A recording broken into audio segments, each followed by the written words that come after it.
नमस्कार प्यारे साथियों। तो कैसे हैं आप सब? आई होप सब बढ़िया होंगे, मज़े में होंगे और बढ़िया तरीके से अपनी तैयारी कर रहे होंगे। तो मैं अंकित गंगवार आप सभी लोगों का एक प्यारी सी क्लास में बहुत बहुत स्वागत करता हूं भाई। सभी लोग बढ़िया तरीके से इस क्लास को देखिएगा। इसमें मैंने बहुत अच्छी तरीके से आपके एडवर्ब चैप्टर के जो एग्जाम ओरिएंटेड कॉन्सेप्ट हैं वो इसमें रख रखे हैं। तो चलिए हम अपनी क्लास को शुरू करते हैं। और कल हम लोगों ने जहां तक एडवर्ब चैप्टर में पढ़ लिया था वहीं से हम लोग आगे बढ़ेंगे। तो आपको याद होगा, मैंने आपको अब तक जो चीजें पढ़ा रखी हैं एक बार मैं उनको रिकॉल करा देता हूं। मैंने आपको अब तक जो चीजें बता रखी हैं उनमें मैंने बताया था कि जो एडवर्ब आपकी होती हैं ये मेरे भाई तीन प्रकार की होती हैं। ये बात मैंने आपको बताई थी, जिसमें मैंने आपको बताया था एक तो सिंपल एडवर्ब होती है, एक आपकी इंट्रोगेटिव एडवर्ब होती है और एक आपकी मेरे भाई रिलेटिव एडवर्ब होती है। सभी के बारे में मैंने बढ़िया तरीके से एक्सप्लेन कर दिया है। इनके अंदर जो इनके कैटेगरी बनती है वो भी मैंने आप लोगों को बता दी है। तो सारी चीजें हम लोगों ने डिस्कस कर ली हैं। अब हम लोग एग्जाम ओरिएंटेड जो कॉन्सेप्ट हैं उन पर आगे बढ़ सकते हैं। तो चलिए शुरू करते हैं और पहला कॉन्सेप्ट हम देखेंगे, यानी पहली चीज हम लोग देखने वाले हैं। आपको याद भी होगा, मैंने आपको बताया हुआ है। तो हम शुरू करते हैं। तो सबसे पहला कॉन्सेप्ट जो हम लोग करेंगे वो होगा टू के बारे में। ठीक है,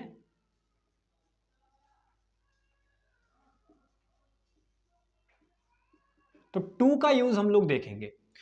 टू जो होता है इसके बारे में मैंने आपको एक बात बताई थी, जब कोई चीज जरूरत से ज्यादा होती है तो वहां हम टू का यूज करते हैं। तो आपको याद रखना है इसके बारे में, जब आप मेरे भाई मोर देन यूजुअल, यानी जितनी चीज आपके लिए होनी चाहिए अगर उससे ज्यादा है तो उसको दिखाने के लिए क्या आता है, टू आता है। दूसरी चीज आपको इसके बारे में ये ध्यान रखनी है कि भाई ये निगेटिव होता है, यानी इसको जब आप यूज करेंगे तो उसी क्वालिटी के साथ यूज करेंगे जहां निगेटिव की बात हो रही होगी। टू आपका पॉजिटिव क्वालिटी के साथ एक ही कंडीशन में आएगा, वो मैं आपको बताऊंगा कि कौन सी जगह होती है। देखिए भाई, तो मैंने बताया टू जो होता है उसका मीनिंग आता है मोर देन यूजुअल के सेंस में, यानी जरूरत से ज्यादा होना। और दूसरी चीज जो आपको ध्यान रखनी है वो ये ध्यान रखनी है कि टू आपका मोस्ट ऑफ केसेस में निगेटिव ही वर्ड के साथ आएगा, यानी कोई निगेटिव क्वालिटी वगैरह दे रखी होगी तो उसके साथ में हम लोग क्या लगा देंगे, टू लगा देंगे। तो आपके माइंड में आएगा क्या भैया पॉजिटिव के साथ में भी लगेगा कहीं पे? हाँ मेरे भाई, एक जगह ऐसी है जहां आपका टू जो होता है वो निगेटिव के साथ भी आ जाता है और पॉजिटिव के साथ में भी आ जाता है। तो वहां पर भी हम बात करेंगे। फिलहाल मैं एक चीज आपको यहाँ पे एग्जाम्पल के तौर पे बता देता हूं, जिससे कि आप इस बात को समझ पाए कि जो टू होता है वो निगेटिव के लिए आता है। जैसे मैं ऐसे नहीं कह सकता कभी भी, अगर मुझे डायरेक्ट बोलना है तो मैं इस तरीके से नहीं बोल सकता टू गुड। ये चीज अपने आप में गलत हो जाएगी। क्यों गलत हो जाएगी? क्योंकि आप नोटिस करो, गुड एक अच्छी क्वालिटी है मेरे भाई, पॉजिटिव क्वालिटी है, और पॉजिटिव क्वालिटी के साथ हम निगेटिव एडवर्ब नहीं लगा सकते, ये चीज गलत हो जाएगी। लेकिन अगर यहीं पे मैंने बोला टू बैड, तो मेरे भाई ये चीज अपने आप में ठीक है। क्यों ठीक है? उसका रीजन ये है कि हमारी जो क्वालिटी हमें दी गई है वो अपने आप में निगेटिव है। तो निगेटिव क्वालिटी के लिए निगेटिव एडवर्ब आ सकती है, कोई दिक्कत वाली बात नहीं है। लेकिन एक कंडीशन ऐसी आएगी जहां पर ये दोनों ही बातें ठीक होंगी। आप टू गुड भी कर सकते हैं और टू बैड भी कर सकते हैं, वो मैं आपको बताऊंगा। फिलहाल आपको जो मैंने बेसिक बेसिक बातें बताई टू के बारे में वो आपको याद रखनी है। पहला, इसका मीनिंग आपको याद रखना है, जरूरत से ज्यादा के सेंस में आता है।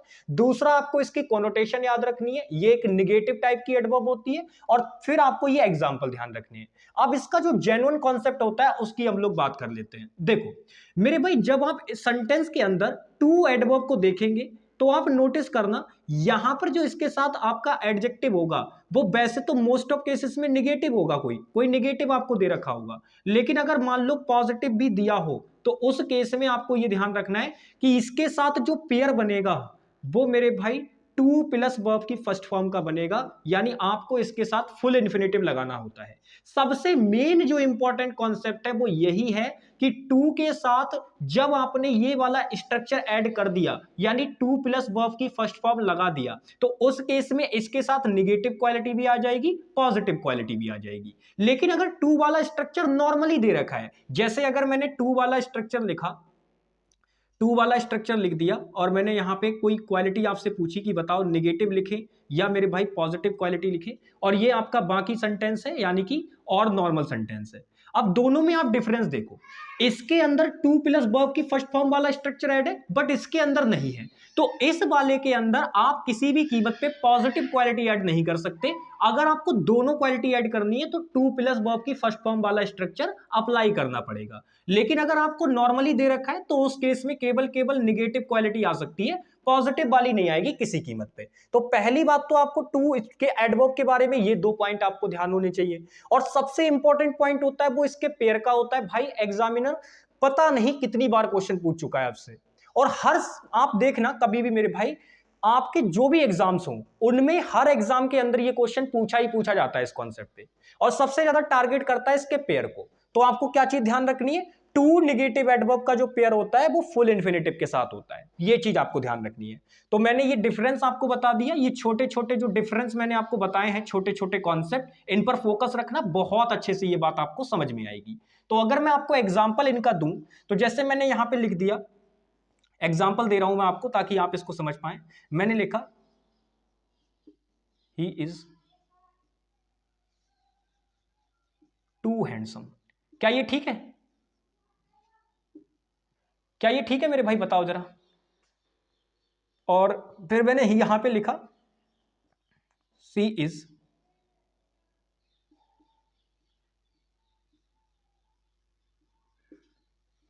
टू ब्यूटीफुल टू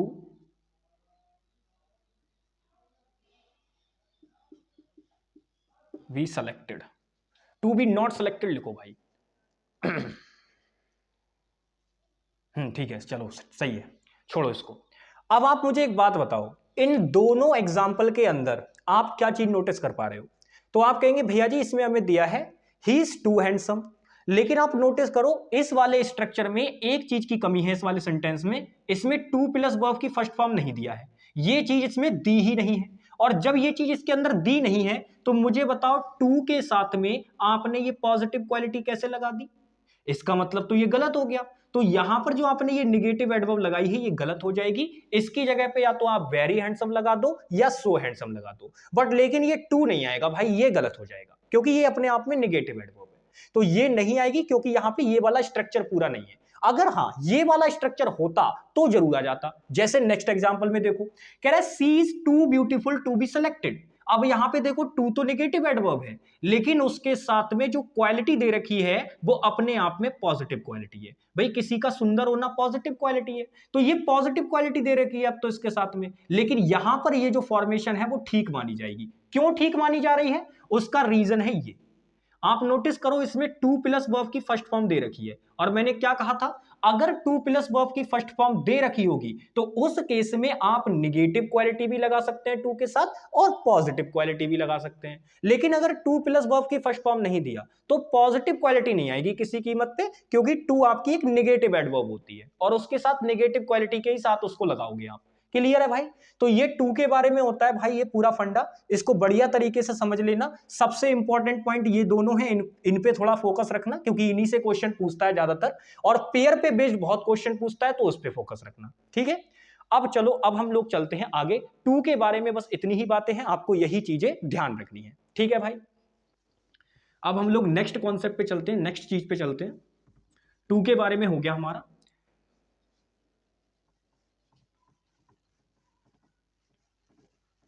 अब हम बात करते हैं सो के यूज के बारे में। सो भी अपने आप में एक एडवर्बियल कंजंक्शन, देखो एडवर्ब भी होता है कंजंक्शन भी होता है, तो उसको हम सीधा जोड़ के बोल देते हैं कि भाई ये एडवर्बियल कंजंक्शन है। एडवर्बियल कंजंक्शन का मतलब वैसे तो आपका एडवर्ब है लेकिन वो कंजंक्शन का भी काम करता है क्योंकि एडवर्ब ऑफ रीजन होता है वो, ठीक है, ध्यान रखेंगे। तो अब हम बात कर लेते हैं सो का यूज। सो का यूज, तो सो जो होता है आपका, सबसे पहली बात मेरी समझना, सो का मतलब होता है इसलिए। तो आप सबसे पहले तो ये बात समझिए, जो सो होता है ये आपका एडवर्ब ऑफ रीजन होता है।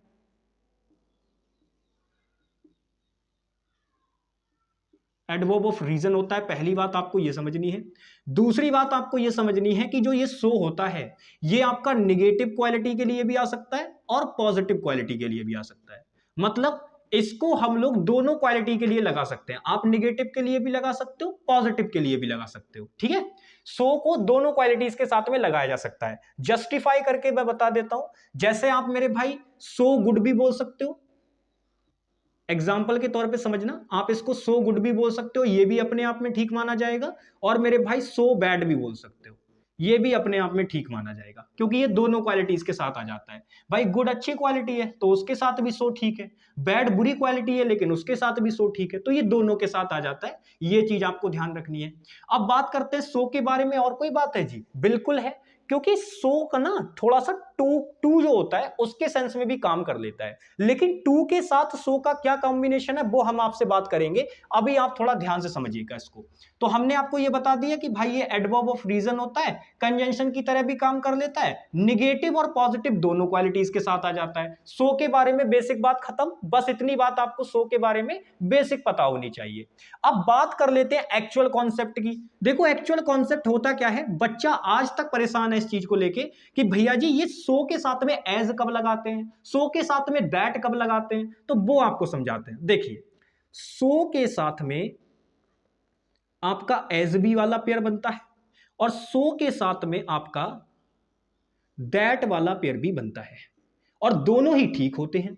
लेकिन दिक्कत ये आती है कि भाई कौन सा कब यूज करना है ये भी तो पता होना चाहिए। तो आज मैं आपकी पूरी कंफ्यूजन खत्म कर देता हूं। देखो आप ये बात अच्छी तरीके से जानते हो, सो अपने आप में एक एडवर्ब है, तो इसका मतलब इसके बाद आने वाला जो वर्ड होगा वो अपने आप में एडजेक्टिव होगा। यहां पर अगर हम बात करें तो इसके बाद भी आने वाला वर्ड एडजेक्टिव होगा, ये बात तो तय है। अब एडजेक्टिव होगा तो आप नोटिस करना ये एज आप तब लगाएंगे जब मेरे भाई आप किसी चीज का एग्जाम्पल दे रहे हो, इसका यूज आप तब करेंगे जब आप किसी चीज का एग्जाम्पल दे रहे हो, इसकी तरह, उसकी तरह, तुम्हारी तरह, मेरी तरह, या उस चीज की तरह, मतलब एग्जाम्पल देने की बात हो रही होगी। समझ पा रहे हो ना मेरी बातों को? तो जब एग्जाम्पल देने की बात हो रही होगी तो उस केस में आप सो के साथ एज यूज करेंगे।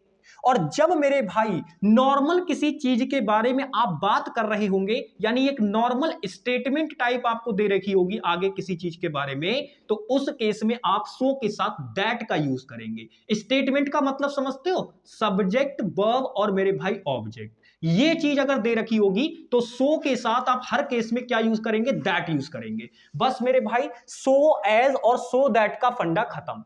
लेकिन आपके दिमाग में एक पॉइंट तुरंत आया होगा, भैया जी इसी प्रकार से सच एज और सच दैट भी होता है, उनमें क्या डिफरेंस है? उसका भी डिफरेंस खत्म कर देते हैं। देखो यहां पर मैं आपको एक चीज और बताना चाहूंगा मेरे भाई, आप नोटिस करो सो एडवर्ब था तो इसके बाद एडजेक्टिव आया, सेम इसी प्रकार से सच के साथ में भी मामला होता है। बस आपको उसमें यह ध्यान रखना होता है कि जो ये सच होता है ये मेरे भाई अपने आप में एक एडजेक्टिव होता है, ठीक है। और जब ये एडजेक्टिव होता है तो जाहिर सी बात है नाउन के बारे में इंफॉर्मेशन बताएगा या प्रोनाउन के बारे में इंफॉर्मेशन बताएगा। तो सच के बाद आने वाला जो वर्ड होता है वो मेरे भाई नाउन होता है, नाउन।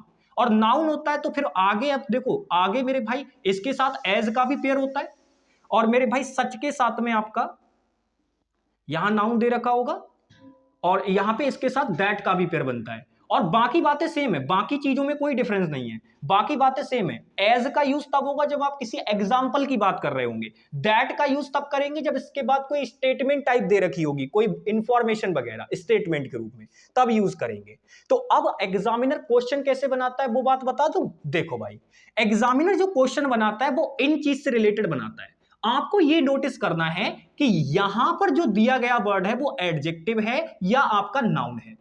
अगर नाउन दे रखा होगा तब आपको सच यूज करना होगा, और अगर एडजेक्टिव दे रखा होगा तब आपको सो यूज करना होगा। ना जाने कितनी बार एग्जामिनर ने क्वेश्चन पूछा है, ये वो कॉन्सेप्ट है, इसीलिए मैंने कहा था कि अगली क्लास एग्जाम ओरिएंटेड कॉन्सेप्ट की होगी। तो मेरे भाई ये डिफरेंस याद रखना, जब नाउन दे रखा होगा तब सच का यूज करोगे क्योंकि वो एडजेक्टिव होता है, और जब आपका एडजेक्टिव दे रखा होगा यहां पे कोई, तब आपको सो का यूज करना है। एग्जामिनर इंटरचेंज कर देगा, मतलब उल्टा कर देगा, या जहां नाउन दे रखा होगा तो उसके साथ सो लगा देगा, एडजेक्टिव दे रखा होगा तो उसके साथ सच लगा देगा। ठीक है, इस प्रकार से तो ये पूरा का पूरा काला चिट्ठा आप लोगों के सामने खुल के आ चुका है कॉन्सेप्ट का, इनको बिल्कुल दिमाग में रखना है। अब मैं इन्हीं के नीचे इनके कुछ एग्जांपल्स बताने जा रहा हूं जिनको आप लोग बढ़िया तरीके से नोट कर लीजिएगा।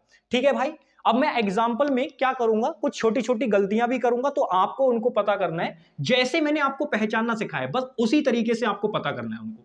ठीक है, उसी तरीके से बताना जैसे मैंने बताया था। चलो, जैसे मैंने लिखा,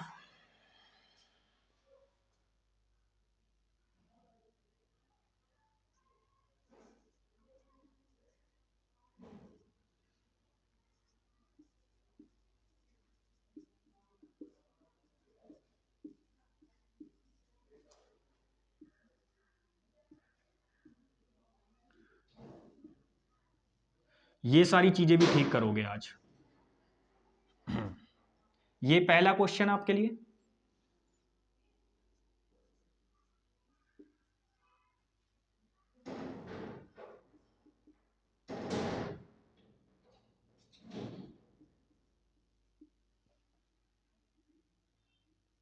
गलती होगी तो गलती पहचानना और नहीं होगी तो उसको बोलना कि ये ठीक है। ठीक है, ये चीज ध्यान रखनी है आपको।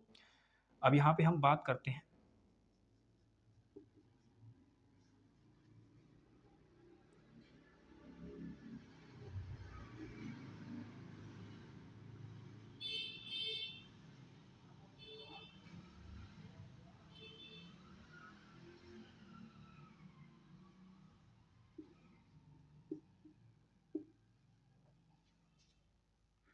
ठीक है, बढ़िया तरीके से आपको पहचान के बताना है। अब हम बात कर लेते हैं, जैसे मैंने लिखा, हम्म,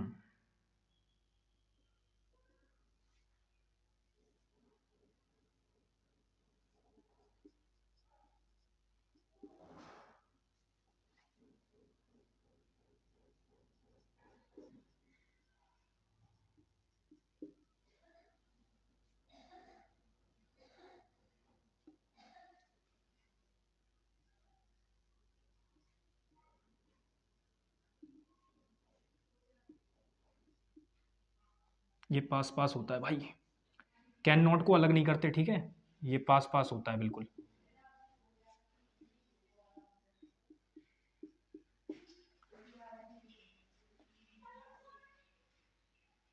एक क्वेश्चन और ले लेते हैं, बस केवल 5 क्वेश्चन करेंगे इस कॉन्सेप्ट पे बेस्ड, उतने में ही हमारा ठीक हो जाएगा सारी चीजें।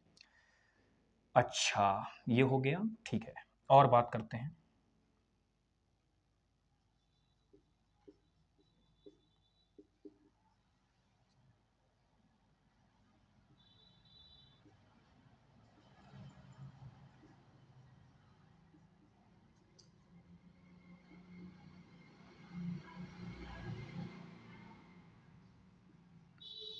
जितनी चीजें जितने कॉन्सेप्ट मैंने बताए हैं आपको, वो सारे के सारे इसमें यूज होने हैं, सारे के सारे इसमें यूज होने हैं भाई।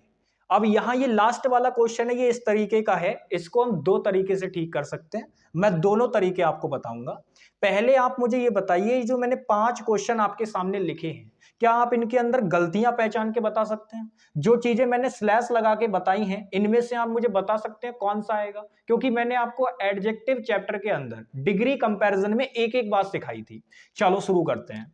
देखो, पहला क्वेश्चन है, he so beautiful boy as I या एज मी। तो आपको याद होगा, मैंने सबसे पहली बात आपको यह बताई थी कि भाई सब्जेक्ट का कंपैरिजन सब्जेक्ट के साथ होता है, तो मी तो नहीं आएगा, आई ही आएगा, क्योंकि 2 ही लोग हैं, तो सब्जेक्ट का कंपैरिजन सब्जेक्ट के साथ, तो मी नहीं आएगा, आई आएगा। अब देखो, क्या कोई और गलती है इसके अंदर? तो बच्चा क्या देखेगा कि भैया सो दे रखा है और यहां ब्यूटीफुल दे रखा है। अरे यार ठीक है, यहां एडजेक्टिव है माना, लेकिन फिर ये नाउन को घर लेके जाओगे क्या?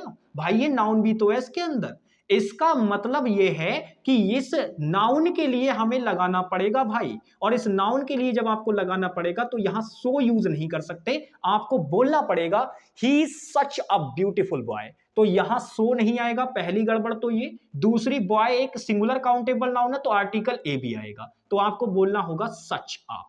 लेकिन यहां सो लगा दिया, तो यही तो गलती करेगा एग्जामिनर। बच्चा पढ़ के ये देखेगा कि यहां तो एडजेक्टिव है, एडजेक्टिव के साथ भैया जी ने बताया था सो आएगा, तो वो पढ़ के निकल जाएगा। लेकिन ये बॉय को भी देख लेना भाई, नाउन भी तो इंक्लूडेड है यहां पे। तो बॉय के लिए जब आप लगाओगे तो आपको बोलना होगा he is such a beautiful boy as I, ऐसे बोलना पड़ेगा। तो यहां पे ये गड़बड़ थी, इसमें मैंने ठीक कर दी है। नेक्स्ट देखो, कह रहा है he is so cute as you. तो भाई यू तो सब्जेक्ट में भी यही रहता है और ऑब्जेक्ट में भी यही रहता है, तो ये तो सेम है, कोई दिक्कत वाली बात नहीं है। सब्जेक्ट का कंपैरिजन सब्जेक्ट के साथ मान लेते हैं, ठीक है। बट आप नोटिस करो, यहां पर एग्जामिनर ने सो लगाया, तो मैंने कहा सो तो एडवर्ब होती है, एडवर्ब होती है तो भाई इसके तुरंत वाला जो वर्ड है वो एडजेक्टिव होना चाहिए। देखो क्यूट लगा रखा है, तो ये तो एडजेक्टिव है, इसका मतलब ये वाला ठीक है, इसमें कोई गलती नहीं है। नेक्स्ट देखो, ये कह रहा है Ram is very intelligent as me या आई। तो फिर से वही बात, भाई राम आपका सब्जेक्ट है, तो सब्जेक्ट का कंपैरिजन सब्जेक्ट के साथ होगा, मतलब आई आएगा, पहली बात। दूसरी चीज आप नोटिस करो, वेरी इंटेलिजेंट एज, तो मेरे भाई वेरी के साथ तो एज उस वगैरह का कोई पेयर ही नहीं बनता। वेरी तो नॉर्मल आता है पॉजिटिव डिग्री के साथ, उसमें ये एज उस वगैरह कुछ नहीं चलता, ना एज ना दैट, ये चीजें नहीं चलेंगी वेरी के साथ। तो मेरे भाई यहां पर आप वेरी नहीं लगाएंगे, ये गलत हो जाएगा। लेकिन आप देखो यहां पे पॉजिटिव क्वालिटी दे रखी है। अब दूसरी बात, ये इंटेलिजेंट एक एडजेक्टिव है, एडजेक्टिव है तो मैं यहां पे केवल केवल क्या लगा सकता हूं, सो लगा सकता हूं। तो हमें बोलना होगा Ram is so intelligent as I. हाँ, एक चीज और भी लग सकती है भाई, ऐसा नहीं है कि आप यहां पे एज नहीं लगा सकते, एज भी लगा सकते हो। कंपैरिजन करने की बात करोगे तो एज लगा दो, कोई दिक्कत वाली बात नहीं है। लेकिन सो या एज में से कोई एक आएगा, आपका वैसे कुछ और नहीं आ सकता, बैरी वगैरह नहीं लेगा वो गलत हो जाएगा। अच्छा नेक्स्ट देखो, कह रहा है she is such weak that she can not get up. भाई वो इतनी कमजोर है कि वो उठ भी नहीं सकती। तो अब आप मुझे एक बात बताओ, भाई आपने ये सच लगाया, आप जानते हैं सच तो एडजेक्टिव होता है, एडजेक्टिव होता है मतलब इसके बाद आने वाला वर्ड नाउन होना चाहिए, लेकिन यहां तो फिर से एडजेक्टिव दे रखा है वीक, तो ये तो एडजेक्टिव है ना, कमजोर। तो मेरे भाई आपने यहां सच लगा रखा है जो कि गलत है, आपको यहां एडवर्ब चाहिए, और एडवर्ब चाहिए तो सच नहीं आएगा, क्या आएगा, सो आएगा। ऐसे डिफरेंस पे क्वेश्चन पूछता है। तो सो के साथ दैट का पेयर बना, और मैंने आपसे क्या कहा था, जब सो के साथ आप दैट का पेयर बनाएंगे तो आप नोटिस करना उसके बाद आपको एक स्टेटमेंट टाइप दे रखी होगी। देख लो, ये सब्जेक्ट है, ये वर्ब वाला पार्ट है, तो ये दे रखा है ना स्टेटमेंट टाइप से आपको, तो ऐसे ही दे रखा होगा आपको नॉर्मली, यही चीज पे आपको फोकस करना है। नेक्स्ट देखो यहां पे कह रहा है Rahul is too poor that to buy a new house. अब ये क्वेश्चन दो तरीके से ठीक हो सकता है, कैसे देखो मैं आपको बताता हूं, इसका कॉन्सेप्ट मैं यहां पे एक्सप्लेन कर रहा हूं। मेरे भाई दो स्ट्रक्चर होते हैं, आपको याद होगा मैंने अभी आपको टू के बारे में पढ़ाया था, मैंने कहा था इसके साथ टू प्लस वर्ब की फर्स्ट फॉर्म का पेयर बनता है।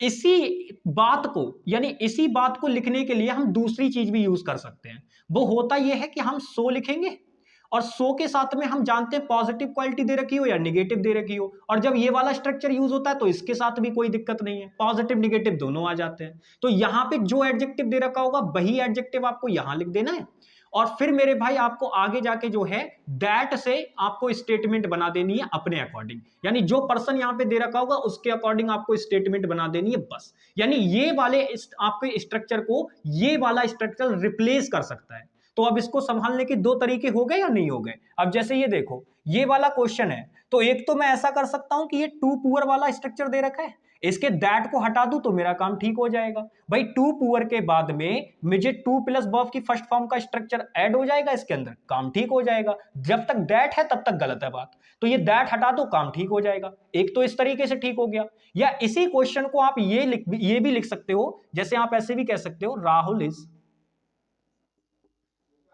so poor that he cannot buy a new house। आप ऐसे भी बोल सकते हो, ये भी अपने आप में बिल्कुल इसी की सेंस रखेगा और इसी के बराबर माना जाएगा। तो एक तो आप ये कर सकते थे इस क्वेश्चन के अंदर कि आप दैट हटा देते तब भी ठीक था, या मेरे भाई आप ऐसे कर सकते थे, ये भी ठीक था, तो दोनों ही अपने आप में ठीक माने जाएंगे। ठीक है, तो सो के बारे में, सच बारे में मैंने सारी चीजें आपको बता दी, कहां सो एज लगाना है, कहां सच एज लगाना है, कहां सो दैट लगाना है और कहां सच एज लगाना है, सारी कंफ्यूजन जो थी वो मैंने क्लियर कर दी है। अब हम लोग चलते हैं आगे नेक्स्ट कॉन्सेप्ट पे। ठीक है भाई, अब हम लोग नेक्स्ट नेक्स्ट कॉन्सेप्ट पे चलते हैं, जल्दी से देख लेते हैं।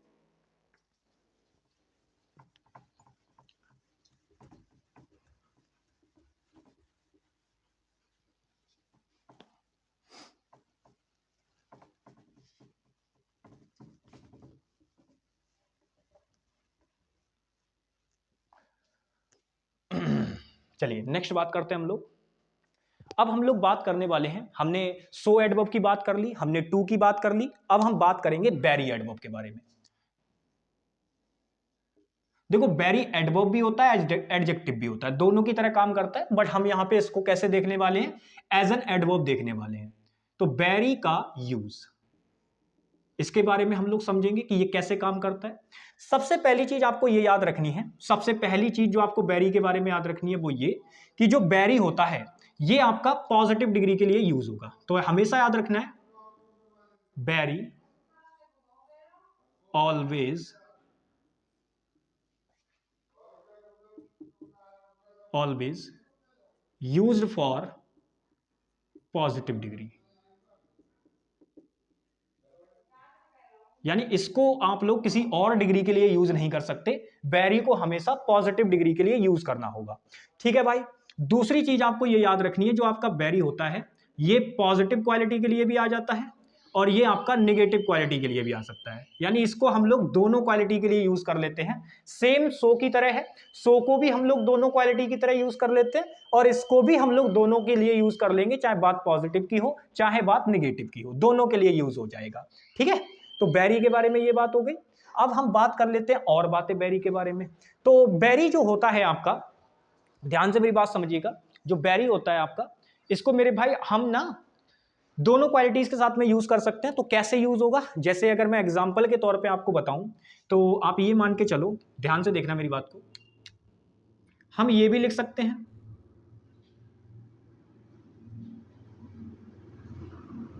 ये भी अपने आप में ठीक है, और ऐसे ही अगर मैं बात करूं तो हम ये भी लिख सकते हैं, ये भी अपने आप में ठीक है। तो वेरी गुड भी ठीक है और मेरे भाई वेरी बैड भी ठीक है, दोनों ही अपने आप में ठीक माने जाएंगे।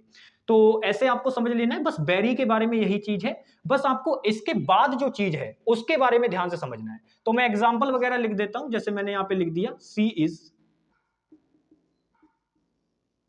वेरी इंटेलिजेंट, ये लिख दिया मैंने, ये ठीक है अपने आप में। ऐसी मैं अगर आप बात लिखूं तो मैंने लिख दिया सी इज वेरी रूड, तो ये भी अपने आप में ठीक है, ये भी ठीक है। यहां पर आप नोटिस करो वेरी एडवर्ब है, उसके बाद जो क्वालिटी दे रखी है वो अपने आप में निगेटिव है। यहां पे देखो वेरी एडवर्ब है, इसके बाद जो क्वालिटी दे रखी है वो कैसी है, पॉजिटिव है। तो वेरी आपका एक ऐसा एडवर्ब होता है जो दोनों ही क्वालिटी के लिए आ जाता है। अब वेरी के बारे में तो बस आपको इतनी बात देखनी है, असल जो काम का कॉन्सेप्ट बनेगा वो बनेगा इनके डिफरेंस पे। तो अभी एक चीज आपको और मैं बता रहा हूं, अब फिर हम इन दोनों के डिफरेंस की बात करेंगे, वहां से एग्जामिनर क्वेश्चन पूछता है। ठीक है भाई, चलो बात कर लेते हैं जरा। तो अब हम लोग जो है वो मच नाम की एक एडवर्ब के बारे में पढ़ने वाले हैं, ध्यान से मेरी बात समझिएगा। मच, ये जो होता है आपका एडजेक्टिव भी होता है, एडवर्ब भी होता है। एडजेक्टिव तब होगा जब ये किसी नाउन के साथ आएगा, वो भी अनकाउंटेबल के साथ आता है, ये भी आपको ध्यान रखनी है। ठीक है भाई, तो मच जो होता है ये आपका एडजेक्टिव का भी काम करता है, ध्यान से मेरी बात समझना, ये एडजेक्टिव का भी काम करता है और ये आपका एडवर्ब का भी काम करता है, दोनों के बारे में काम कर लेगा ये खूब आराम से। अब जब मच को आप यूज करेंगे तो इसकी खासियत होती है, जब हम इसको एज अ एडवर्ब यूज करेंगे तो सबसे पहली बात बिल्कुल बैरी की ही तरह है, यानी ये पॉजिटिव क्वालिटी के लिए भी आ जाएगा, ये निगेटिव क्वालिटी के लिए भी आ जाएगा, दोनों के लिए आप इसको यूज कर पाएंगे। ठीक है, और लेकिन जो डिफरेंस पैदा होता है वो कहां पैदा होता है, वो आपको ये समझना है कि इसको जब आप यूज करोगे तो ये जो है आपका, यहां पे लिख लीजिएगा, much is always used for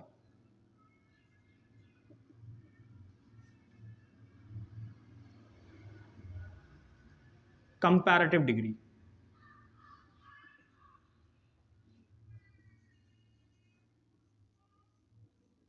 ठीक है भाई, ये कंपैरेटिव डिग्री के साथ में यूज होता है। अब कंपैरेटिव डिग्री के साथ में क्यों यूज होता है उसका रीजन समझ लो। इसको कंपैरेटिव डिग्री में इसलिए यूज करते हैं क्योंकि कंपैरेटिव डिग्री को ना हम थोड़ा सा इनहेंस करने की कोशिश करते हैं मच लगा के। जैसे अगर मैं आपके लिए बताऊं तो आप ऐसे समझो, मैंने नॉर्मली बोला, ध्यान से देखिएगा, मैंने यहां पे नॉर्मली बोला your house is bigger than और फिर मैंने लिख दिया माइन। माइन मतलब माई हाउस, ठीक है, सीधे वो चीजें मैं आपको ऑलरेडी बता चुका हूं। तो अब यहां पे अगर आप नोटिस करोगे तो हमने बिगर क्या लगा रखी है, तो आप कहेंगे भैया एडजेक्टिव है। कौन सी डिग्री में है, तो आप कहेंगे भैया जी कंपैरेटिव डिग्री में है। तो ये कंपैरेटिव डिग्री में मैंने एडजेक्टिव लगा रखा है, लेकिन मैं चाहता हूं कि मैं इसको ना थोड़ा सा और एम्फेसाइज कर दूं, और एम्फेसाइज कर दूं। तो यार जाहिर सी बात है कि ये अपने आप में एडजेक्टिव है, और मुझे अगर इसको भी एम्फेसाइज करना है या इसके बारे में भी कोई और इंफॉर्मेशन ऐड करनी है, तो जाहिर सी बात है वो वर्ड अपने आप में एडवर्ब होगा। तो आप इस सेंटेंस को अगर थोड़ा सा ना और एम्फेसाइज करना चाहते हैं कि उसका घर मेरे घर से ना बहुत बड़ा है भाई, तो मैं बहुत बड़े की सेंस लेने के लिए यहां पे बड़ा है मेरे घर से नॉर्मल सेंस है, लेकिन अगर मुझे बहुत बड़े की सेंस रखनी है तो इसी स्टेटमेंट को मुझे ये कहना पड़ेगा, your house is much bigger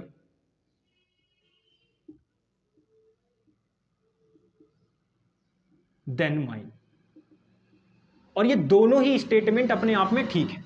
अब बच्चा यहां पे क्या रटता है पता है, उसको ये लगता है कि ये जो मच है ये तो भाई मोर की तरह काम करता है, ये तो मोर का साथी है। अरे नहीं यार, मोर आपका केवल केवल एडजेक्टिव होता है मेरे भाई, मोर के साथ में ये नहीं है, मोर से अलग है इसका काम। ये एडजेक्टिव भी होता है, एडवर्ब भी होता है, मोर आपका केवल एडजेक्टिव होता है।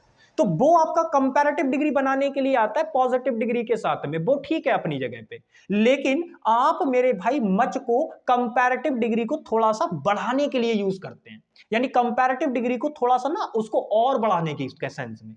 तो यहां पे मच बिल्कुल ठीक है। कई सारे बच्चे जब ऐसा क्वेश्चन आता है तो वो इस मच में एरर निकाल के आ जाते हैं, उन्हें लगता है कि अरे यहां तो डबल कंपैरेटिव हो गया। बट मेरे भाई ये चीज गलत है, यहां पे ये अपने आप में पूरा ठीक है, कोई गड़बड़ नहीं है इसके अंदर। अगर आप इस पार्ट में गलती निकालोगे कभी पेपर में तो क्वेश्चन गलत हो जाएगा आपका, बिल्कुल नहीं करना है ऐसा, ठीक है।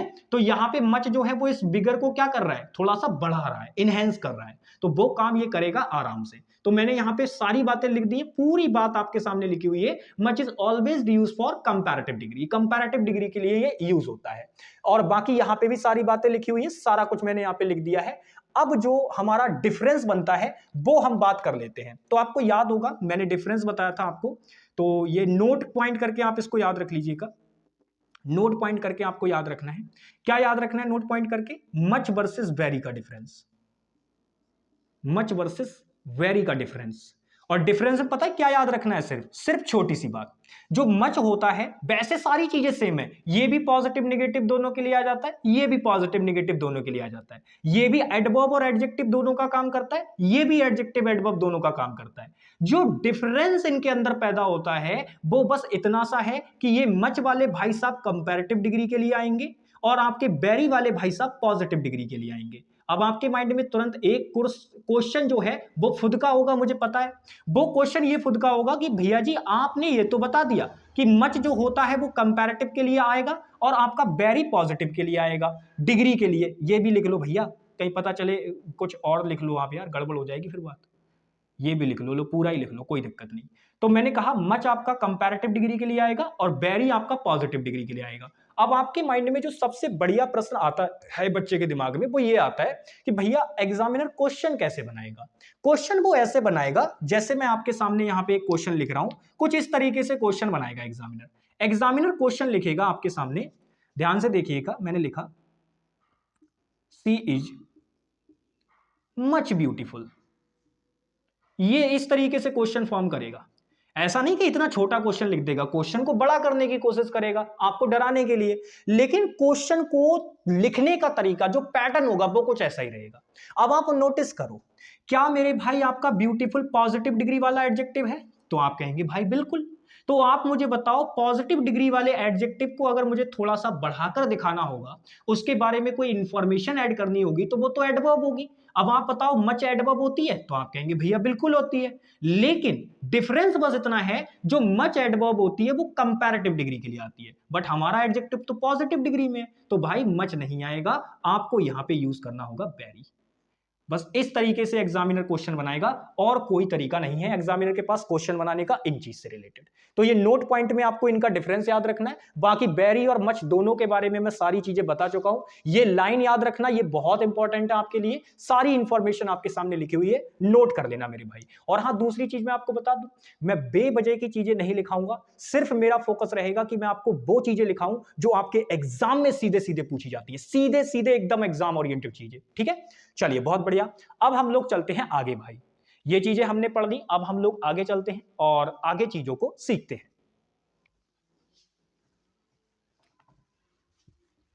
अब कुछ छोटे छोटे कॉन्सेप्ट भी बचे हुए हैं, तो उनको भी हम लोग देख लेते हैं। और कुछ बड़ी बड़ी चीजें भी हैं, ऐसा नहीं है सिर्फ छोटी छोटी चीजें ही बची हैं, बड़ी बड़ी चीजें भी बची हुई हैं अभी एडवर्ब के बारे में। तो पहले एक छोटू सी चीजें हैं कुछ, उनको देख लेते हैं हम लोग। अब थोड़ा ना कुछ डिफरेंस पे बच्चों के कुछ मिथ होते हैं, उनको जरा थोड़ा सा दूर करना जरूरी है। आप नोटिस कीजिएगा, मैं जो आपको बातें बताने जा रहा हूं अब। भाई देखो होता क्या है, आपका एक बर्ड होता है फास्ट। आपको पता है इस बर्ड की खासियत क्या है? ये बर्ड ऐसा है कि ये आपका एडजेक्टिव भी बन जाता है और ये बर्ड आपका एडवर्ब भी बन जाता है। इस बर्ड की पहली खासियत तो है ये, यानी ये दोनों तरीके से काम कर जाएगा, एडजेक्टिव का भी और एडवर्ब का भी। दूसरी खासियत इसकी समझो, इस बर्ड का कोई एक मीनिंग नहीं है, ये बर्ड अपने आप में कई सारे मीनिंग करता है। जैसे अगर मैं बात करूं तो ये मेरे भाई घनिष्ठ का भी मीनिंग करता है, पहला मीनिंग। दूसरा मीनिंग अगर मैं बात करूं तो ये तेज का भी मीनिंग करता है। तीसरा अगर मैं मीनिंग का बात करूं तो मेरे भाई ये तेजी से, इसका मीनिंग भी देता है ये। तो ये कुल मिलाकर तीन तरीके के मीनिंग करता है भाई। अब तीन तरीके के मीनिंग करता है तो हमें क्या पता कौन से मीनिंग में यूज हो रहा है, अभी बताएंगे कैसे होगा यूज। पहले आप ये समझो, अब बच्चा ये मान के चलता है कि घनिष्ठ और तेज ये तो अपने आप में एडजेक्टिव वाले वर्ड है, लेकिन ये जो तेजी से इसका मीनिंग होता है ये अपने आप में एडवर्ब वाला मीनिंग होता है। लेकिन बच्चा इसको थोड़ा सा गलत वे में ले जाता है और वो सोचता है कि जब बात तेजी से हो रही है तो भाई इसको कुछ मत करो, उठा के इसको फास्ट में एल वाई लगा दो, क्योंकि भैया जी ने बताया था एडजेक्टिव के अंदर एल वाई लगाने से एडवर्ब बन जाता है। तो बच्चा इसको क्या कर देता है, एग्जाम में फास्टली एग्जामिनर आपको करके देता है और बच्चा इसको कर देता है ठीक। लेकिन मैं आपको बता दूं, आपकी बात जानकारी के लिए ये बात पहले ही क्लियर कर दूं, ऐसा इंग्लिश ग्रामर के अंदर कोई शब्द नहीं होता, कोई टर्म नहीं होती है फास्टली वगैरह। पहले ही मैंने आपको बता दिया, जो ये फास्ट वर्ड होता है यही आपका एडजेक्टिव होता है और यही एडवर्ब होता है, सब मीनिंग यही करेगा आपके। आपको फास्टली किसी भी कीमत पे करने की जरूरत नहीं है, सिंपल सा कॉन्सेप्ट है, बस ध्यान रखिएगा। तो आप समझ गए ना, फास्टली नाम का कोई वर्ड नहीं होता। आपको कभी भी मेरे भाई फास्टली वर्ड लिखा दिख जाए तुरंत गलत कर देना है उसको, ठीक है, बहुत बढ़िया। अब एग्जाम्पल के तौर पे मैं आपको बता देता हूं, जैसे एक दो, जैसे मैंने यहां पे लिखा he is my fast friend. अब आप इस क्वेश्चन में नोटिस करो, क्या इस फास्ट का मतलब यहां तेज के सेंस में है? नहीं दोस्त, यहां पर ये बात कर रहा है दोस्त की, और दोस्त की बात कर रहा है, इसका मतलब यहां पे ये घनिष्ठ का मीनिंग कर रहा है, ठीक है। ऐसे ही आप अगला एग्जांपल देखो, मैंने यहां पे लिखा ही रन्स फास्ट। अब आप मुझे बताओ यहां पे ये तेज का मीनिंग कर रहा है या तेजी से मीनिंग कर रहा है? तो वो बोल रहा है वह तेज दौड़ता है, तो तेज दौड़ता है, तो ये जो तेज दौड़ने वाला मीनिंग है ये मेरे भाई अपने आप में क्या है, एडवर्ब है। बट एग्जामिनर आपको यहां पे क्या लिख के दे देगा, फास्टली, तो ये चीज गलत हो जाएगी, ये अपने आप में ठीक है। तो ये डिफरेंस याद रखना, छोटा सा क्वेश्चन था, छोटा सा कॉन्सेप्ट था, इसको एक्सप्लेन कर दिया। नेक्स्ट चलते हैं आगे, अगले चलते हैं भाई नेक्स्ट कॉन्सेप्ट पे। इसी तरीके से और भी चीजें होती हैं, उनको भी हम लोग देख लेते हैं भाई। अब हम बात करेंगे इसी प्रकार से हार्ड और हार्डली के बारे में, ठीक है। अब हम जो बात करने वाले हैं वो हार्ड और हार्डली के बारे में करने वाले हैं। चलिए देख लेते हैं भाई, हार्ड वर्सेस हार्डली।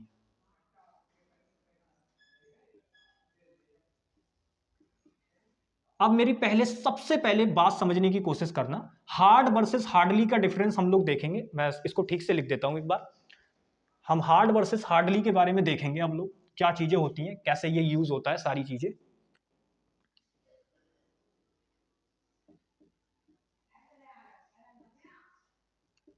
तो सबसे पहली जो चीज आपको समझनी है वो इनका मीनिंग समझना है। देखो हार्ड जो वर्ड होता है ये आपका दोनों तरीके से यूज हो जाता है, मतलब ये आपका एडजेक्टिव का भी मीनिंग, मतलब एडजेक्टिव की तरह भी आप इसको यूज कर सकते हैं और इसको एडवर्ब की तरीके से भी यूज कर सकते हैं। पहली बात तो ये आपको समझनी है।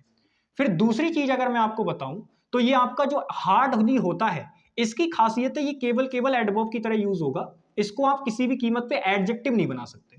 तो ये केवल एडवर्ब होता है, एडजेक्टिव नहीं होता, ये आपको याद रखना है। दूसरी चीज आपको इनका मीनिंग याद रखना है। भाई मीनिंग इनका क्या होता है समझो। जो हार्ड होता है अगर ये एडजेक्टिव की तरीके से यूज हुआ तो इसका मीनिंग जो आएगा वो या तो मेरे भाई एक तरीके से अगर हम बात करें तो टफ वगैरह के सेंस में ये यूज होता है, यानी कठिन वगैरह के सेंस में, ठीक है। तो आप ये मान के चलो कठोर के सेंस में ये यूज होगा जब आपका एडजेक्टिव वगैरह के सेंस में यूज हो रहा होगा।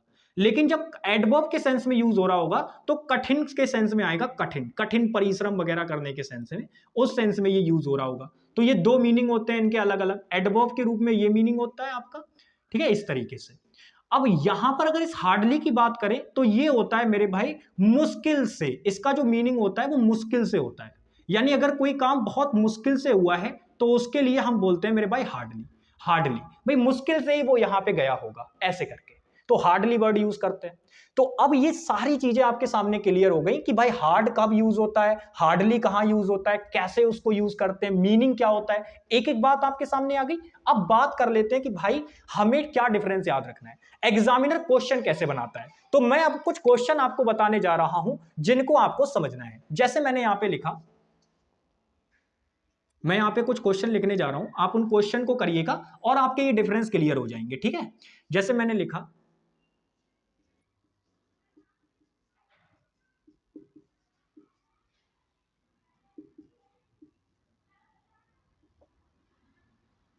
ध्यान से देखिएगा, आपको डिफरेंस बताना है और ये भी देखना है कि ये ठीक यूज हुआ है या नहीं।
चलिए भाई, तो ये कुछ क्वेश्चन मैंने आप लोगों के सामने लिखे हैं। अगर आपने ये क्वेश्चन कर लिए तो आप हार्ड और हार्डली का डिफरेंस बहुत अच्छे से समझ चुके हैं। चलिए देखते हैं कैसे होगा।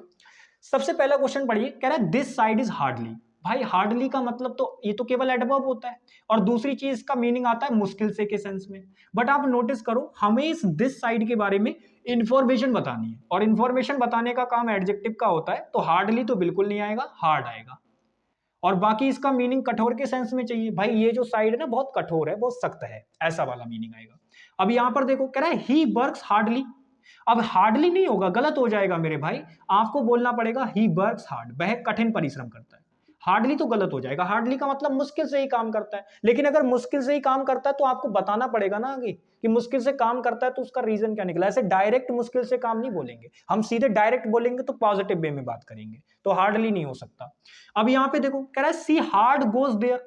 अब आप मुझे बताओ, हार्ड जो होता है वो एडजेक्टिव एडवर्ब दोनों होता है, लेकिन कठिन या फिर कठोर का मीनिंग करता है। बट यहां पे उसमें तो उस सेंस में तो बात ही नहीं हो रही। यहां पे बोल रहे हैं भाई मुश्किल से ही वहां जाती है, मुश्किल से ही वहां जाती है, तो हार्ड नहीं आएगा दोस्त, यहां हार्डली आएगा। क्योंकि यहां पे मुश्किल से ही का सेंस है, यहां हमें एडवर्ब चाहिए, लेकिन हमें कठोर और कठिन का तो सेंस चाहिए ही नहीं। वह कठिन से वहां जाती है, मीनिंग ही नहीं बनेगा। हमें बताना होगा वह मुश्किल से वहां जाती है, मुश्किल से वहां जाती है, तो एडवर्ब चाहिए, लेकिन हार्ड नहीं आएगा, हार्डली आएगा। अब इस वाले क्वेश्चन में देखो, कह रहा है ही नेवर लर्न एनीथिंग, वह कभी कुछ नहीं पढ़ती भाई। मैंने उसको देखा, उसने कभी कुछ नहीं पढ़ा। अब बताओ आगे कह रहा है सो अच्छा, ये थोड़ा सा यहाँ पे टी बना लेना भाई, मैं मिस कर गया इसको। तो कह रहा है he never learn anything so he passed hard in the exam. भाई गलत नहीं हो गया बात? आप समझो, यहां पर आपने एक निगेटिव बात लिख रखी है, इस स्टेटमेंट के अंदर जो आपने बात लिख रखी है वो निगेटिव है। ही नेवर लर्न एनीथिंग, वह उसने कभी कुछ नहीं पढ़ा भाई। और जब कभी कुछ नहीं पढ़ा तो यार कठिन तरीके से पास हो जाएगा एग्जाम में भाई, बड़ा मुश्किल से पास होगा एग्जाम में, तो हार्ड नहीं आएगा, हार्डली आएगा। अब दूसरी चीज, क्या ये यहां पे ठीक रहेगा अगर यहां हार्डली लिख दूं? नहीं दोस्त, ये मैं आपको पोजीशन ऑफ एडवर्ब में सिखाऊंगा कि कौन सा एडवर्ब किस जगह पे आता है। तो फिलहाल ये हार्डली यहां नहीं आएगा, ये मेन वर्ब के पहले आएगा, तो हमको यहां पे हार्डली लिखना पड़ेगा। तो हम बोलेंगे ही hardly pass in the examination.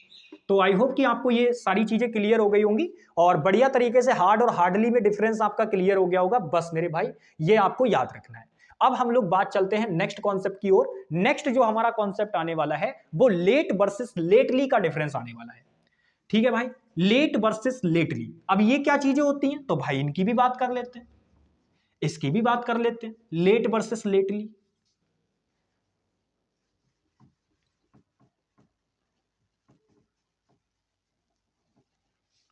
देखो भाई, लेट वर्सेस लेटली जो होता है, इसका डिफरेंस आप समझने की कोशिश करना।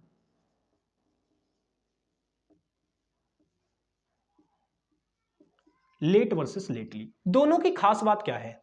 दोनों की खास बात यह है कि जो लेट होता है ये आपका एडजेक्टिव भी बन जाता है, और ये आपका मेरे भाई एडवर्ब भी बन जाता है। पहली चीज तो ये। और ऐसे ही अगर हम बात करें लेटली, तो ये इसमें तो एल वाई लगा हुआ है, ये एडजेक्टिव का काम कभी नहीं करेगा, ये आपका केवल केवल एडवर्ब का काम करता है। अब बात कर लेते हैं दोनों के मीनिंग की। तो देखो, अगर आपका लेट वर्ड है और वो एडजेक्टिव के सेंस में यूज हुआ है, तो इसका जो मीनिंग आएगा वो स्वर्गीय के सेंस में आएगा। स्वर्गीय मतलब समझते हो? स्वर्गीय मतलब वो व्यक्ति जिसकी डेथ हो रखी हो। आपने देखा होगा, जिन लोगों की डेथ हो जाती है, तो अगर मान लो कभी उनको इंट्रोड्यूस करने की जरूरत पड़ती है कहीं पे, तो हम उनके नाम के आगे ना लेट वर्ड का यूज करते हैं। वो मेरे भाई यही होता है, ठीक है, ध्यान रखिएगा। अच्छा, एडवर्ब की बात करते हैं। तो एडवर्ब के सेंस में जब आप इसको यूज करेंगे, तो लेट मतलब होता है देरी से। एडवर्ब के सेंस में जब इसके मीनिंग की बात करेंगे, तो ये देरी से का मीनिंग देगा, ठीक है। और लेटली जो होता है मेरे भाई, ये आपका रिसेंटली का मीनिंग करता है। सबसे इंपॉर्टेंट है मेरे भाई, डिफरेंस पे क्वेश्चन यही बनाता है एग्जामिनर। लगाना रिसेंट लेटली होगा, लगा के लेट दे देगा, या लगाना मेरे भाई आपको लेट होगा, लेटली लगा के दे देगा, मतलब इंटरचेंज कर देता है इनको आपस में। तो आपको याद रखना है, जो लेटली होता है वो मेरे भाई रिसेंटली का मीनिंग करता है। किसका मीनिंग करता है? रिसेंटली का, ठीक है। तो ये चीज आपको ध्यान रखनी है, हाल ही में कोई काम हुआ उसके लिए ये वर्ड आता है। तो आपको ये चीजें इतनी बस पता रखनी है, लेट और लेटली के बारे में बस इतनी चीजें आपको पता रखनी है, काफी है मेरे भाई। इससे ज्यादा चीजें आपको नहीं पता करनी, ठीक है भाई। अब बात कर लेते हैं इनके क्वेश्चन की। क्वेश्चन की अगर मैं बात करूं, जैसे मैं लिखूं,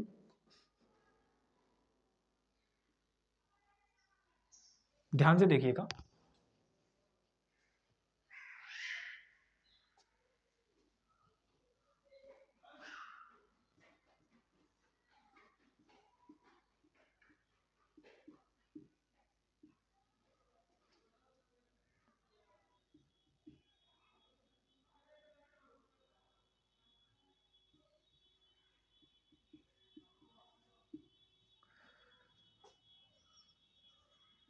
ठीक है, ये लिखना है।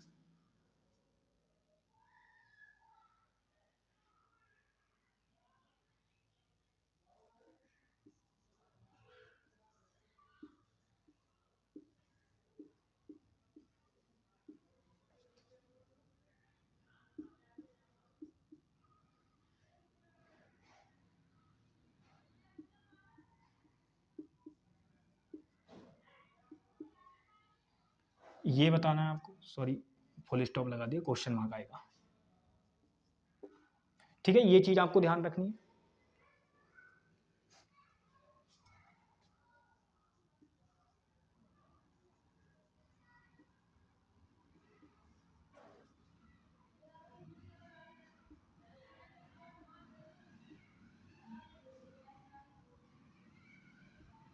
ये आपको बताना है।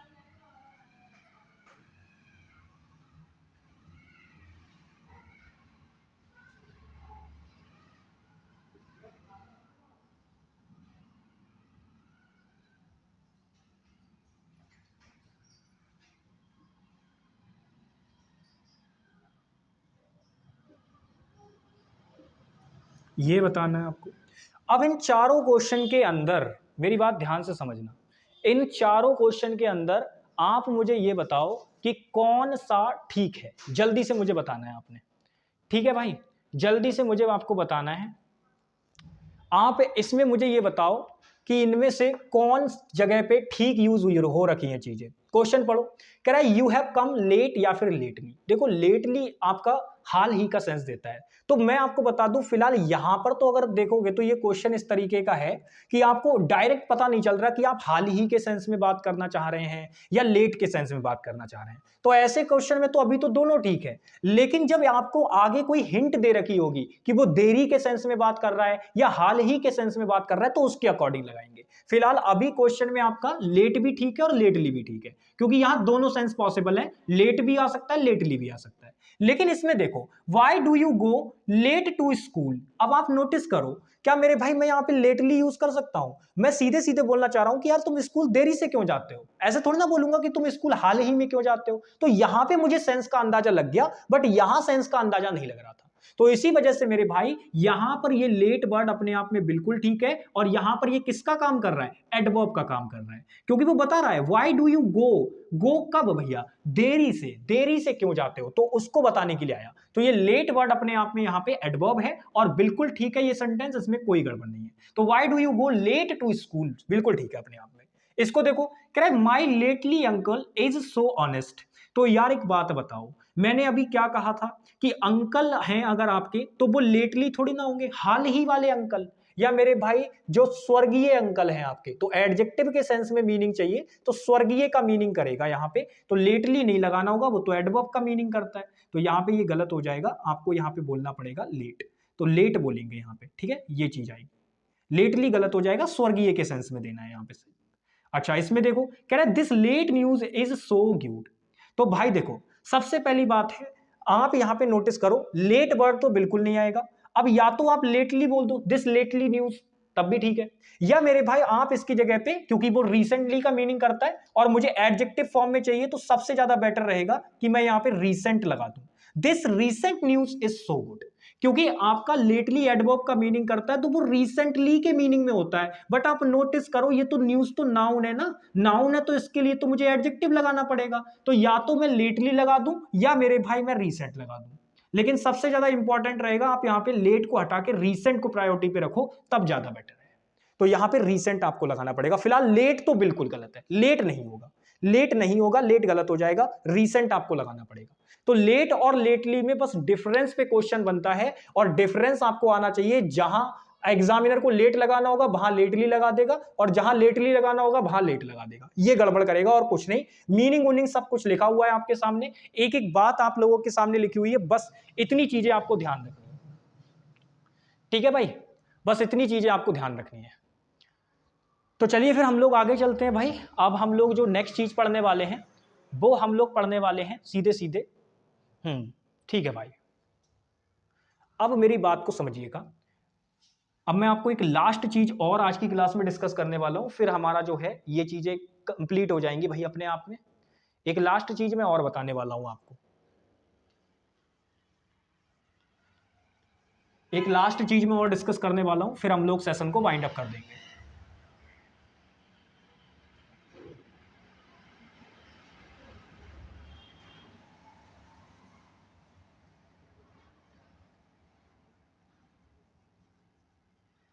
चलिए ध्यान से देखिएगा, लास्ट चीज हम जो डिस्कस करने वाले हैं वो पॉइंट है एडवर्ब विद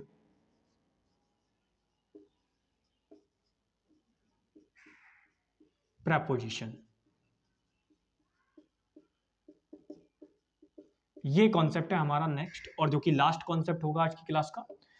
इसमें मैं ये बताना चाह रहा हूं कि जो आपकी एडवर्ब होती है ना, इनके साथ में क्या होता है कि कई बार एग्जामिनर प्रेपोजिशन लगा के दे देता है। तो मैं आपको बताने जा रहा हूं कि जो एडवर्ब होता है उसके साथ प्रेपोजिशन कब लगाते हैं और कब नहीं लगाते हैं, और लगाते हैं तो कब लगाएंगे, कैसे लगाएंगे, वो चीज मैं आपको बताऊंगा। ठीक है भाई, तो मैं कुछ चीजें आपको बताने जा रहा हूं, वो आप ध्यान रखिएगा। होता क्या है, दो एडवर्ब आपकी होती है जिनके साथ ये अक्सर गलती देखने को मिलती है। वो एक तो होती है आपकी नेक्स्ट, और एक होती है मेरे भाई लास्ट। अब इनके साथ में आप नोटिस करना, कई सारे वर्ड आपको देखने को मिल सकते हैं। आपको डे वर्ड देखने को मिल सकता है, आपको नाइट वर्ड देखने को मिल सकता है, आपको कोई टाइम देखने को मिल सकता है, नॉर्मली वैसे कोई मिनट वगैरह या घंटा वगैरह लिख दिया उसने, ठीक है भाई, या कोई ईयर देखने को मिल सकता है आपको। तो कुछ भी सही, बस आप ये नोटिस करना कि इनके साथ में अगर आपको चीजें देखने को मिली तो इसमें दो टाइप बनते हैं। एक तो आप मेरे भाई प्रेपो यूज कर सकते हो, एक तो ये कि आप इसमें प्रेपो यूज कर पाओगे, और एक ये कि आप इसमें प्रेपो यूज नहीं कर पाओगे। अब दोनों आपको पता होने चाहिए कि कब कर सकते हैं और कब नहीं कर सकते हैं। तो आप मेरी बात याद रखना, जब मेरे भाई आपको प्रेपो यूज करनी होगी तो उसकी खासियत ये होगी, प्रेपो यूज आप तब कर पाएंगे जब ये नेक्स्ट और लास्ट जो होगा ये आपका सेंटेंस के बिल्कुल लास्ट में चला जाए। मतलब ये जो जो ये चीजें दे रखी होंगी इनको पहले लगा देना, और ये नेक्स्ट और लास्ट को मेरे भाई बाद में ले जाके लगा देना, तो उस केस में आप यूज कर पाओगे। लेकिन अगर ये शुरू में है, बिल्कुल पास में है, तो उस केस में आप प्रेपो इनके साथ यूज नहीं कर पाएंगे। यानी आप याद रखना, इनको यहां से हटा के आपको कहां लेके जाना पड़ेगा, इनके पीछे बिल्कुल। अभी मैं बताऊंगा कैसे करके करेंगे, फिलहाल मैं जो बात बता रहा हूं बस उतनी समझिएगा। यानी नेक्स्ट और लास्ट को यहां से उठा के आपको यहां लेके आना पड़ेगा, नेक्स्ट या फिर लास्ट जो भी होगा। तो उस केस में आप प्रेपो यूज कर पाएंगे, बिल्कुल ठीक होगा। लेकिन प्रेपो यूज तब नहीं कर सकते जब ये आपका नेक्स्ट और लास्ट यहीं पे दे रखा हो। तो नेक्स्ट और लास्ट अगर शुरू में होगा तो उस केस में आप प्रेपो यूज नहीं कर सकते। ये चीज भी आपको ध्यान रखनी है, बस ये छोटा सा कॉन्सेप्ट होता है, इसको ध्यान में रखना है। अब मैं क्वेश्चन आपको बता देता हूं इस पे बेस्ड। जैसे मैंने यहां पे लिखा, I want to meet my friend on next Monday. इस एक ही क्वेश्चन में समझ जाओगे आप, बस ध्यान से मेरी बात समझना। कह रहा है I want to meet my friend on next Monday. तो भाई अगर आप ध्यान से देखोगे तो ऑन आपकी प्रेपोजिशन है, नेक्स्ट आपकी एडवर्ब है एक तरीके से, और ये मंडे आपका मेरे भाई वैसे तो एडजेक्टिव है, लेकिन मिलके ये आपका जो है पूरा का पूरा एडवर्ब फ्रेज बन जाएगा और एडवर्ब का काम करेगा।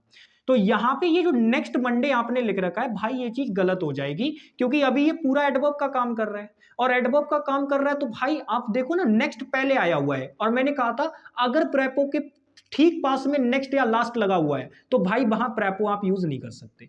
तो एक तो ये तरीका हो गया कि आप प्रेपो हटा दो, काम ठीक हो जाएगा, सीधे बोलो I want to meet my friend next Monday, तब भी ठीक है।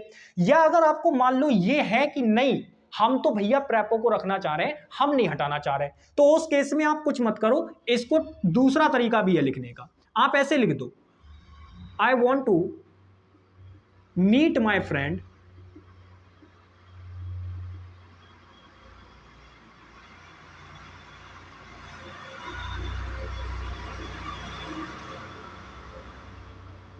ऑन मंडे नेक्स्ट, ऐसे लिख दो। अब ठीक है, अब कोई दिक्कत नहीं है, क्योंकि अब आप देखो, आप जानते हो कभी भी हम दिन के नाम की बात करते हैं तो उसके लिए ऑन प्रेपो आती है, तो बिल्कुल ठीक है, अब ठीक है, कोई दिक्कत नहीं। लेकिन ये नेक्स्ट गड़बड़ कर रहा था, तो आपको यही ध्यान रखना है, नेक्स्ट और लास्ट अपने आप में एडवर्ब होते हैं, अगर आप उनको यूज करेंगे तो भाई उनके लिए आप उनके साथ में प्रेपो नहीं लगा सकते। आपको अगर प्रेपो लगानी है तो उनको बाद में लिखना पड़ेगा। तो अगर आप इसको ऐसे भी लिख सकते हैं, या तो प्रेपो हटा दो तब भी ठीक है, या प्रेपो लगे रहने देना है तो आप नेक्स्ट को लास्ट में लेके चले जाओ, या लास्ट होता तो उसको लास्ट में लेके चले जाते। तो आई होप कि आपको ये पॉइंट भी समझ में आ गया होगा। बस मेरे भाई अब आप इस पॉइंट पे जितनी प्रैक्टिस कर सकते हैं उतनी प्रैक्टिस कीजिए, आपका ये पॉइंट बिल्कुल एकदम पक्का हो जाएगा और अच्छी तरीके से आपको चीजें क्लियर हो जाएंगी। ठीक है भाई, चलिए, तो आज की क्लास में हम लोगों ने बढ़िया तरीके से काफी सारे कॉन्सेप्ट सीखे हैं। अब हम लोग कल की क्लास में और कॉन्सेप्ट सीखेंगे, और कल हो सकता है कि मैं लास्ट यानी कि एकदम बिल्कुल टच तक हम करा दें, लास्ट पॉइंट तक। बाकी देखते हैं कल हो पाता है नहीं हो पाता है, यानी कि लगभग 1 या 2 क्लास, इससे ज्यादा नहीं लगेंगी और हमारा ये चैप्टर कंप्लीट हो जाएगा। ठीक है, चलिए तो मिलते हैं आप लोगों से नेक्स्ट क्लास में, तब तक के लिए बाय बाय, टेक केयर, जय हिंद प्यारे भाई, खुश रहिए, मस्त रहिए, बिंदास रहिए, बढ़िया तरीके से अपनी पढ़ाई करते रहिए। जय हिंद।